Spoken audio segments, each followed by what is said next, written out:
গ্রামে বলেন শহরে বলেন গরিব মানুষ কিন্তু এখন কমেই দেখা যায়। বিভিন্ন প্রতিষ্ঠান কলকারখানা তৈরি হওয়ার ফলে কিন্তু এখন অনেক দারিদ্রতা কমে গেছে। আর অন্যের কাপড় অন্যের খাবার খেয়ে চলার মতো মানুষ কিন্তু এখন অনেক কম। হ্যালো ভিউয়ার্স, আসসালামু আলাইকুম। তো ভিডিওটা সকাল থেকে শুরু করে দিয়েছি। আপনারা সবাই কেমন আছেন? আজকে তাড়াহুড়ো করে রান্না করতেছি, দুটো চুলে রান্না বসিয়ে দিয়েছি, কারণ অনেক দেরি করে ঘুম থেকে উঠেছি। আর আজকে ছেলেরও স্কুল মেয়েরও স্কুল ছিল, তো রান্না তো করতেই হবে, এটা আমার মাথায় ছিল। তারপরেও সকালবেলা কিন্তু বৃষ্টি ছিল, এজন্য একটু লেট করে উঠেছি। তো প্রত্যেক দিন এখন সকালবেলা কিন্তু হচ্ছে বৃষ্টি শুরু হচ্ছে, ঠিক একই টাইমে করেই কিন্তু বৃষ্টি হচ্ছে। আপনাদের এলাকায় কি এরকম হচ্ছে? অবশ্যই একটু কমেন্টসে জানাবেন। তো আজকে হচ্ছে আমি তো কচুর পাতা দিয়ে ইলিশ মাছের মাথা আর লেজ রান্না করব। কচু পাতাগুলো কালকেই তুলে রেখে দিয়েছিলাম, আজকে হচ্ছে গেদুবু অনেক সুন্দর করে হচ্ছে কেটে বেছে পরিষ্কার করে দিল।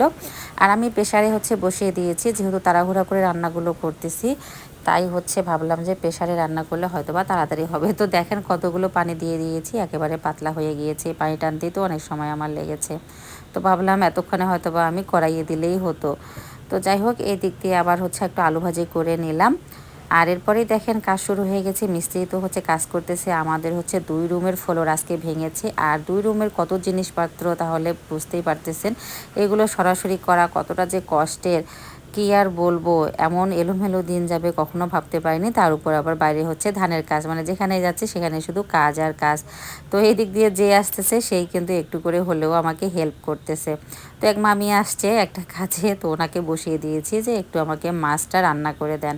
আর এদিক দিয়ে হচ্ছে আমি কিন্তু ধান সেদ্ধ বসিয়ে দেব। আজকে আবার হচ্ছে উকিল মামুকে নিয়েছি। উকিল মামু অবশ্য কালকে থেকে কাজ করতেছে আমাদের বাসায়।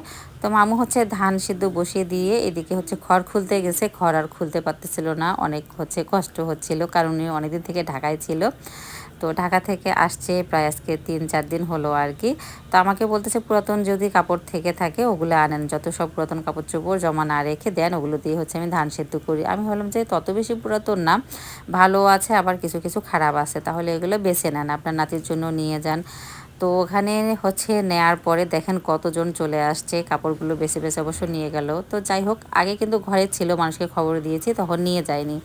আর এখন বাইরে বের করার পরে কেউ ঘর মোছার জন্য নিয়ে যাচ্ছে, কেউ নুসনি বানানোর জন্য নিয়ে যাচ্ছে, আবার কেউ হচ্ছে পড়ার জন্য নিয়ে যাচ্ছে।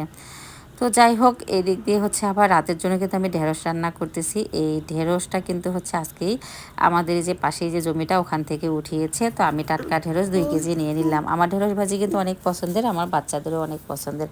তো এর আগে যে একটা ভিডিও ফুটেজ দেখেছেন, আমাদের অথৈমণি কিন্তু আজকে হচ্ছে কবিতা আবৃত্তিতে ভালো রেজাল্ট করেছে।